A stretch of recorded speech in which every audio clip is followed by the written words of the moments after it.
आज का टॉपिक है मनी और क्रेडिट, मतलब पैसा और उधार।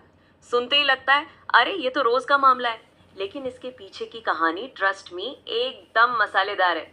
चलो शुरू करते हैं एक छोटी सी सोच से। अगर आपको शूज बेचने हैं और आपको चाहिए वीट, तो क्या आप सीधा वीट वाले को शूज दे दोगे? बिल्कुल नहीं। क्या पता वीट वाला बोले भाई मुझे तो शूज की जरूरत ही नहीं है, मुझे तो कपड़े चाहिए। और आप वहीं खड़े सोच रहे हो अब क्या करें। इसी को कहते हैं डबल कोइंसिडेंस ऑफ वांट्स। मतलब दोनों को एक दूसरे की चीज चाहिए हो तभी बार्टर हो सकता है। और ऑनेस्टली आज के जमाने में तो ऐसा हो ही नहीं सकता। हाँ, इसीलिए तो मनी का इन्वेंशन हुआ। मनी ने सब कुछ आसान बना दिया। अब आप शूज बेचो, पैसा लो और उस पैसा से कुछ भी खरीद लो। वीट, राइस, नेटफ्लिक्स सब्सक्रिप्शन, जो मर्जी। मनी एक बीच का स्टेप बन गया जिससे सब कुछ स्मूथ हो गया। और पैसा भी कितना इंटरेस्टिंग इवॉल्व हुआ है। पहले लोग ग्रेन्स, कैटल यूज करते थे, फिर आए गोल्ड, सिल्वर, कॉपर के कॉइन्स, और अब तो पेपर नोट्स, कॉइन्स और डिजिटल पैसा। यूपीआई, पेटीएम, गूगल पे सब कुछ है। और एक फन फैक्ट, आज की करेंसी का खुद का कोई यूज नहीं है, लेकिन क्योंकि गवर्नमेंट ने बोला है कि ये वैलिड है तो सब मान लेते हैं। बिल्कुल। और इंडिया में रिजर्व बैंक ऑफ इंडिया यानी आरबीआई ही करेंसी इशू करता है। लॉ के हिसाब से सिर्फ आरबीआई ही नोट्स छाप सकता है और कोई नहीं।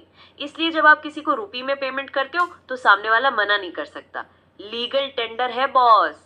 और पैसा सिर्फ कैश नहीं होता, लोग अपना पैसा बैंक्स में भी रखते हैं। जब सैलरी आती है तो पूरा पैसा घर पे नहीं रखते, बैंक में डिपॉजिट कर देते हैं। जब जरूरत हो एटीएम से निकाल लो या चेक लिख लो या यूपीआई कर लो। बैंक में जो पैसा है उसको डिमांड डिपॉजिट बोलते हैं, क्योंकि जब चाहे तब निकाल सकते हो। और बैंक्स भी एकदम जुगाड़ू हैं। वो अपने पास सिर्फ 5% डिपॉजिट्स कैश में रखते हैं, बाकी का पैसा लोन दे देते हैं। मतलब आपका पैसा किसी और को उधार जा रहा है और आपको थोड़ा इंटरेस्ट मिल रहा है। बैंक को भी प्रॉफिट हो रहा है क्योंकि लोन पे इंटरेस्ट ज्यादा है, डिपॉजिट पे कम। मतलब बैंक एक तरह का मिडिल मैन है। जिनके पास एक्स्ट्रा पैसा है उनसे लेके जिनको जरूरत है उनको दे देता है, और इसी से इकोनॉमी चलती है। लेकिन क्रेडिट लेने का भी अपना रिस्क है। जैसे सलीम का एग्जाम्पल, उसने लोन लिया, शूज बनाए, प्रॉफिट हुआ, लोन चुका दिया, हैप्पी एंडिंग। लेकिन स्वप्ना का केस देखो, उसने भी लोन लिया लेकिन क्रॉप फेल हो गई, पैसा नहीं आया, लोन चुकाने के लिए फिर से लोन लिया और आखिर में जमीन बेचनी पड़ी। मतलब क्रेडिट ने उसकी मुश्किल बढ़ा दी। इसको कहते हैं डेट ट्रैप। तो क्रेडिट का आउटकम डिपेंड करता है रिस्क पे और सपोर्ट सिस्टम पे। और लोन लेने की टर्म्स भी इंपॉर्टेंट है। Interest rate, collateral, documents, repayment schedule. अगर टर्म्स सही हो तो लाइफ सेट, वरना मुश्किल। जैसे मेघा ने घर खरीदने के लिए 5 लाख का लोन लिया, 12% इंटरेस्ट पे, 10 साल के लिए। बैंक ने उसका घर कोलैटरल रख लिया। जब तक पूरा पैसा नहीं चुकाया, घर के पेपर्स बैंक के पास। और सबको फॉर्मल क्रेडिट मिलता भी नहीं है। रिच लोगों को बैंक से लोन मिल जाता है लेकिन गरीब को नहीं मिलता, क्योंकि उनके पास कोलैटरल नहीं होता या डॉक्यूमेंट्स नहीं होते। तो वो मनी लेंडर के पास जाते हैं, जहां इंटरेस्ट रेट 60% पर एनम तक हो सकता है। मतलब पैसा लेके भी मुश्किल में पड़ जाते हैं। और इसीलिए इंडिया में अभी भी रूरल एरियाज में आधे से ज्यादा क्रेडिट इनफॉर्मल सोर्सेज से आता है। 2019 के डेटा के हिसाब से रूरल हाउसहोल्ड्स का 51% क्रेडिट कमर्शियल बैंक से आता है, लेकिन 23% अभी भी मनी लेंडर्स से।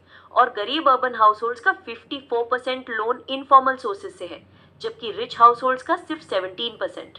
सोल्यूशन क्या है? फॉर्मल क्रेडिट को एक्सपैंड करो और सबको एक्सेस दो। इसीलिए सेल्फ हेल्प ग्रुप्स का कॉन्सेप्ट आया। 15-20 लोग, मोस्टली वुमेन, मिलके सेविंग्स करते हैं, एक दूसरे को लोन देते हैं, और ग्रुप के नाम पे बैंक से भी लोन मिल सकता है। इंटरेस्ट कम होता है, कोलैटरल की जरूरत नहीं, और रीपेमेंट की जिम्मेदारी ग्रुप की होती है। और ग्रामीण बैंक का मॉडल तो वर्ल्ड फेमस है। बांग्लादेश में 2018 तक 9 मिलियन मेंबर्स, 81,000 विलेजेस में, ज्यादातर बोरोवर्स विमेन है, और रीपेमेंट रेट 98% से भी ज्यादा। मतलब गरीब भी रिलायबल बोरोवर हो सकते हैं, बस सिस्टम सही होना चाहिए। और डिजिटल पेमेंट्स की बात करें तो 2016 की डिमोनेटाइजेशन के बाद तो इंडिया में डिजिटल ट्रांजैक्शंस का सुनामी आ गया। पेटीएम, यूपीआई, गूगल पे, सबका यूज बढ़ गया। पेटीएम के यूजर्स 125 मिलियन से 200 मिलियन हो गए कुछ महीनों में। यूपीआई ट्रांजैक्शंस भी 100% से ज्यादा ग्रो हुए पहले 6 महीने में। लेकिन डिजिटल पेमेंट्स की अपनी चैलेंजेस भी हैं। सबके पास स्मार्टफोन नहीं है, रूरल एरियाज में इंटरनेट की दिक्कत है, और प्राइवेसी का इशू भी है। लेकिन कन्वीनियंस, स्पीड और रिकॉर्ड कीपिंग के मामले में डिजिटल पेमेंट्स अनबीटेबल है। एग्जाम के लिए एक टिप, अगर पूछे कि money double coincidence of wants का प्रॉब्लम कैसे सॉल्व करता है, तो सिंपल आंसर मनी एक यूनिवर्सल मीडियम है जिससे कोई भी कुछ भी खरीद सकता है बिना इस टेंशन के कि सामने वाले को आपकी चीज चाहिए या नहीं।